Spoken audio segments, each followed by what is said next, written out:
ఇక చైనాలో మరో కొత్త వైరస్ ను గుర్తించారు సైంటిస్టులు. కోవిడ్ మాదిరిగానే ఈ వైరస్ కూడా ఇటు గబ్బిలాల నుండి వ్యాప్తిస్తున్నట్టుగా గుర్తించారు. అయితే ప్రెజెంట్ ఎవరికి కూడా సోకకపోయినా కూడా బ్యాట్స్ లో మళ్ళీ ఈ వైరస్ ఉన్నట్టుగా గుర్తించారు అక్కడ సైంటిస్ట్.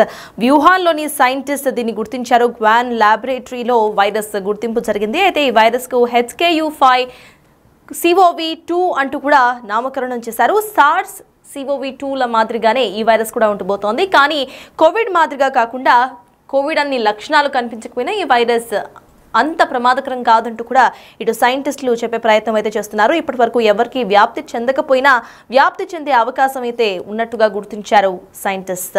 ఇక చైనాలో ఈ కొత్త వైరస్ ఇప్పుడు వెలుగు చూసిందే. అది కోవిడ్ మాదిరిగానే ఉంటుందంటూ కూడా సైంటిస్టులు చెప్తున్నారు. HKU5CoV2 అనే వైరస్ను ఇటు శాస్త్రవేత్తలు గబ్బిలాల్లోనే గుర్తించారు. ప్రీవియస్ గా COVID-19 వైరస్ ని కూడా గబ్బిలాల్లోనే గుర్తించారు ఇటు శాస్త్రవేత్తలు. అయితే అచ్చం కరోనా లాగే ఈ వైరస్ కూడా ఉంటుందని, ఈ వైరస్ కూడా జంతువుల నుండే ఇటు మనుషులకు వ్యాప్తి చెందుతుందంటూ కూడా ఇటు సైంటిస్ట్ చెప్పే ప్రయత్నం అయితే చేశారు. దీనికి ఇటు WHO ఆల్రెడీ అలర్ట్ అయింది. దీనికి సంబంధించి వ్యాక్సిన్స్ ను కనుక్కునే ప్రయత్నం కూడా చేస్తున్నారు సైంటిస్ట్. అయితే ఈ వైరస్ ను మెర్కోవ్ వైరస్ తో పాటు ప్రాణాంతక మెర్స్కోవ్ ఉపరకానికి చెందిందిగా పరిశోధకులు అయితే ఇప్పటి వరకు తేల్చారు. దీనికి సంబంధించి సేమ్ కోవిడ్ మాదిరిగానే ఇటు శ్వాసకోశ సంబంధిత వ్యాధులు వచ్చే అవకాశం ఉంటుంది అండ్ కొంచెం నీరసం అయ్యే అవకాశం కూడా ఉండొచ్చు అంటూ ఇప్పటికే శాస్త్రవేత్తలు చెప్తున్నారు. దీంతో ప్రెజెంట్ WHO అయితే అలర్ట్ అయింది. కొత్త వైరస్ COVID-19కి కారణంగా ఇటు సార్స్ CoV2ను పోలి ఉంటున్నట్లుగా కూడా పరిశోధకులు ఇప్పటికే గుర్తించారు. దీనికి సంబంధించి వ్యాక్సిన్స్ను తయారు చేస్తున్నారు. అయితే ఇప్పటికే కరోనాకు సంబంధించి వ్యాక్సిన్స్ వేసుకున్న వాళ్ళు అంతగా భయపడాల్సిన అవసరం లేదంటూ కూడా ఇటు సైంటిస్ట్ చెప్తున్నారు. ఆల్రెడీ ఇటు బాడీలో యాంటీబాడీస్ కానీ లేకపోతే అటు వీటన్నిటినీ కూడా బాడీ తీసుకునే సామర్థ్యం కలిగి ఉంటుంది. కాబట్టి అంతగా భయపడాల్సిన అవసరం లేదు. అండ్ ఇప్పటికే ఇటు బ్యాట్స్ నుండి అంటే గబ్బిలాల నుండి ఈ వ్యాధి అయితే ఇంకా వ్యాప్తి చెందలేదు. కేవలం గబ్బిలాల్లో మాత్రమే ఈ వైరస్ను చూసాం. అయితే గబ్బిలాల నుండి ఇటు జనాలకు వ్యాప్తి చెందడానికి టైం కూడా ఎక్కువ పడే అవకాశం లేదు అంటూ కూడా సైంటిస్ట్ చెప్తున్నారు. సో ఎవరి జాగ్రత్తలో వాళ్ళు ఉండాలి. మళ్ళొకసారి ఇటు కరోనాకి పోలిన వైరస్ HKU5CoV2 అంటూ కూడా ఒక వైరస్ని గుర్తించారు ఇటు చైనా సైంటిస్ట్. వ్యూహాన్కి సంబంధించిన యూనివర్సిటీ శాస్త్రవేత్తలు ఈ సైంటిస్ట్ ఇటు ఈ వైరస్ని అయితే గుర్తించారు. వైరస్ పై వాళ్ళు ముందు నుండే అధ్యయనం చేస్తున్నారు. అయితే ఇవాళ కోవిడ్ మాదిరిగానే సేమ్ గబ్బిలాల నుంచే వ్యాప్తిస్తున్న ఈ వైరస్ని అయితే గుర్తించారు. దీనికి సంబంధించి ఆల్రెడీ వరల్డ్ హెల్త్ ఆర్గనైజేషన్ ఇప్పటికే అలర్ట్ అయింది. దీనికి సంబంధించి వ్యాక్సిన్స్ మందులను తయారు చేసే ప్రాసెస్లో ప్రెసెంట్ సైంటిస్టులు అయితే కనిపిస్తున్నారు. అయితే దీనికి సంబంధించి మనం చూస్తున్నాము చైనాలో కొత్త వైరస్ మళ్ళీ కనిపిస్తోంది. చైనా నుండి వైరస్ వ్యాప్తి చెందే అవకాశం కూడా కనిపిస్తోంది. ప్రెసెంట్ ఎవరికి సోకకపోయినా కూడా ఫ్యూచర్లో సోకే అవకాశం ఉన్నందున ఇటు ఇప్పటికే WHO అలర్ట్ అయింది. దానికి సంబంధించిన వ్యాక్సిన్స్ యాంటీబాడీస్ను తయారు చేసే పనిలో WHO కనిపిస్తోంది. ఇక వరల్డ్ హెల్త్ ఆర్గనైజేషన్ ఇప్పటికే ఎటువంటి రెగ్యులేషన్స్ను జారీ చేయకపోయినా కూడా మళ్ళీ చైనాలో ఈ కొత్త వైరస్ను గుర్తించడం ఇప్పుడు ప్రజల్లో ఆందోళనకరంగా మారింది. ప్రజలు కూడా భయాందోళనకు గురవుతున్నారు. అయితే ఎటువంటి భయానికి గురవ్వాల్సిన పని లేదు. ఇది ఇప్పటి వరకు ఎవరికి కూడా వ్యాప్తి చెందలేదు. ఇంకా పక్షుల్లోనే ఉంది. గబ్బిలాల నుంచి ఇటు వైరస్ వ్యాప్తి చెందే అవకాశం ఉంది. ఇప్పటికీ గబ్బిలాల్లో మాత్రమే ఈ వైరస్ను గమనించాము.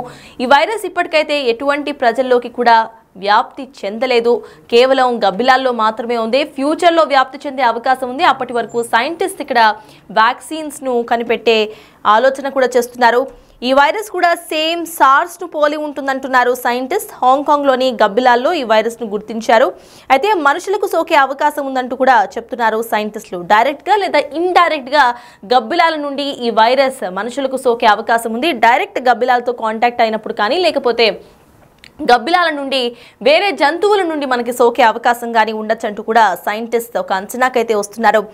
సో జంతువుల నుంచి మనుషులకు డైరెక్ట్గా సోకే అవకాశం కనిపిస్తోంది. కోవిడ్ మాదిరిగానే ఈ వైరస్ కూడా ఉండబోతోంది. కానీ కోవిడ్ అంత ప్రభావం అయితే ఈ వైరస్ చూపించదు అంటూ అంచనా వేస్తున్నారు. ఇప్పటికే వరల్డ్ హెల్త్ ఆర్గనైజేషన్ అలర్ట్ అయింది. దీనికి సంబంధించి యాంటీబాడీస్ను ప్రజల్లో డెవలప్ చేసే పనిలో ఇటు వరల్డ్ హెల్త్ ఆర్గనైజేషన్ కనిపిస్తోంది. సైంటిస్టులు కూడా దానికి సంబంధించి తీవ్రంగా ప్రయత్నిస్తున్నారు. అయితే ఆల్రెడీ కోవిడ్ వ్యాక్సినేషన్స్ జరిగాయి కాబట్టి ప్రెజెంట్ HKU5CoV2 వైరస్ అంతగా ఇటు కోవిడ్ అంతగా ప్రమాదకరం కాదంటున్నారు కాబట్టి మేబీ ఇటు ఆల్రెడీ మనలో యాంటీబాడీస్ ఉంటాయంటూ కూడా సైంటిస్ట్ చెప్పే ప్రయత్నం అయితే చేస్తున్నారు. ఇటు ప్రజలు భయాందోళనకు గురవాల్సిన అవసరం లేదు, ఈ వైరస్ ఇంకా వ్యాప్తి చెందలేదు కానీ గబ్బిలాల నుంచి వ్యాప్తిస్తుంది అంటూ కూడా ఇటు సైంటిస్ట్ ఇప్పటికే గుర్తించే ప్రయత్నం అయితే చేశారు. దీనికి సంబంధించి వరల్డ్ హెల్త్ ఆర్గనైజేషన్ ఇప్పటికే అలర్ట్ అయింది. ఎటువంటి రెగ్యులేటరీస్ జారీ చేయకపోయినా కూడా ఇప్పటికే అలర్ట్ అయ్యి అటు వ్యాక్సిన్స్కు సంబంధించి కానివ్వండి, మెడికేషన్స్ అండ్ యాంటీబాడీస్కు సంబంధించి WHO ఇప్పుడు కసరత్తులు చేస్తోంది.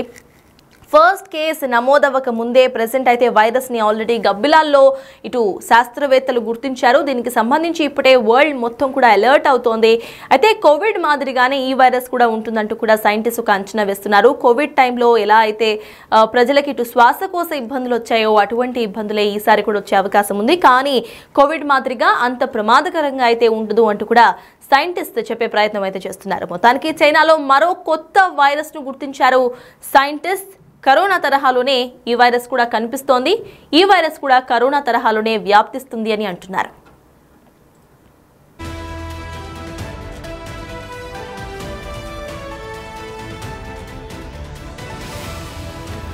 చైనాలో మరో కొత్త వైరస్ ను గుర్తించారు సైంటిస్టులు. కరోనా తరహాలోనే ఈ వైరస్ కూడా కనిపిస్తోంది. గబ్బిలాల నుంచే వ్యాప్తిస్తుందంటూ కూడా సైంటిస్ట్ గుర్తించారు. ప్రెసెంట్ గబ్బిలాల్లోనే గుర్తించారు ఈ వైరస్ ని. అయితే ఈ వైరస్ ఇంకా ఎవరికి సోకలేదు కానీ సోకే ప్రమాదం ఉందంటూ కూడా అటు సైంటిస్ట్ చెప్పే ప్రయత్నం అయితే చేస్తున్నారు. ఈ వైరస్ కు HKU5CoV2 అనే నామకరణం అయితే చేశారు. సార్స్ కోవిడ్ మాదిరిగానే ఈ వైరస్ కూడా ఉంటుందంటూ కూడా చెప్పే ప్రయత్నం అయితే చేస్తున్నారు. కానీ కోవిడ్ మాదిరిగా అంత ప్రమాదకరంగా అయితే ఈ వైరస్ ఉండబోదు అంటూ కూడా సైంటిస్ట్ చెప్పే ప్రయత్నం అయితే చేస్తున్నారు. దీనికి సంబంధించి ఆల్రెడీ వరల్డ్ హెల్త్ ఆర్గనైజేషన్ ఇప్పటికే అలర్ట్ అయింది. దీనికి సంబంధించి ఇటు ప్రజల్లో యాంటీబాడీస్ను డెవలప్ చేసే పనిలో, వ్యాక్సిన్స్ అండ్ మందులను డెవలప్ చేసే పనిలో ప్రెసెంట్ వరల్డ్ హెల్త్ ఆర్గనైజేషన్ కనిపిస్తోంది. ఎటువంటి రెగ్యులేటరీస్ జారీ చేయకపోయినా కూడా ప్రెసెంట్ అందరూ అలర్ట్ అయ్యారు. వరల్డ్ హెల్త్ ఆర్గనైజేషన్ దీనికి సంబంధించి ఆల్రెడీ యాంటీబాడీస్ను తయారు చేసే పనిలో కనిపిస్తోంది. వ్యూహాన్ సైంటిస్టులు ఈ ల్యాబొరేటరీలో ఈ వైరస్ అయితే కనిపెట్టారు. దీనికి సంబంధించి సేమ్ సార్స్ కోవిడ్ మాదిరిగానే ఈ వైరస్ కూడా ఉంటుంది. కానీ కోవిడ్ మాదిరిగా అంత హానికరం కాదని, అంత ప్రమాదకరం కాదంటూ కూడా ఇటు చెప్పే ప్రయత్నం అయితే చేస్తున్నారు. ఎటుకెలకు ఈ వైరస్ కూడా సేమ్ సార్స్ ను పోలి ఉంటుంది. సేమ్ కోవిడ్ మాదిరిగానే శ్వాసకోశ ఇబ్బందులు వచ్చే అవకాశం ఉంటుంది. కోవిడ్ మాదిరిగానే ఒకళ్ళ నుండి ఒకరికి వ్యాప్తి చెందుతుంది అంటూ కూడా సైంటిస్టులు చెప్తున్నారు. అయితే ఈ వైరస్ ఏదైతే ఉందో డైరెక్ట్ గా గబ్బిలాల నుండి లేకపోతే ఇండైరెక్ట్ గా అయినా వ్యాప్తి చెందే అవకాశం ఉంది. డైరెక్ట్ గా ఇటు జంతువుల నుండి మాత్రమే వ్యాప్తి చెందే అవకాశం ఉంది. అక్కడి నుండి ఒకరికి వ్యాప్తి చెందే అవకాశం ఉందంటూ కూడా సైంటిస్టులు చెప్తున్నారు. మొత్తానికి వైరస్ ప్రెసెంట్ ఇంకా గబ్బిలాల్లోనే కనిపించింది, ఎవరికి కూడా సోకలేదు. సో ఎటువంటి ప్రమాదము లేదంటూ కూడా సైంటిస్ట్ చెప్పే ప్రయత్నం అయితే చేస్తున్నారు. పానిక్ చెందాల్సిన అవసరం లేదు. దీనికి సంబంధించి యాంటీబాడీస్ ను కూడా ఇటు వెతికే పనిలో ఉన్నారు సైంటిస్టులు.